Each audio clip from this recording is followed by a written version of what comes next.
कान में मक्खी गई, सांस बंद होने लग गया। अगर किसी पेशेंट के कान में शहद की मक्खी चली जाए या कोई और मक्खी चले जाए, सांस बंद होने लग जाए, तो एक ही दवा ने, होम्योपैथिक की एक ही दवा है, वो अपना काम दिखाती है। अल्हम्दुलिल्लाह मेरे पास कल एक पेशेंट आया तो उन्होंने मुझे बताया कि डॉक्टर साहब मेरे कान के अंदर मक्खी गई थी तकरीबन 2 से 3 दिन पहले।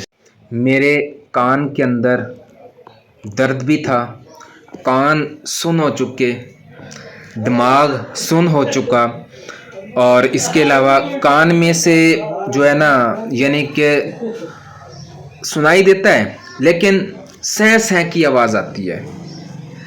इसके अलावा मेन जो उसने अलामात बताई कि मेरा सांस जो था ना, सांस वो बंद होने लग गया।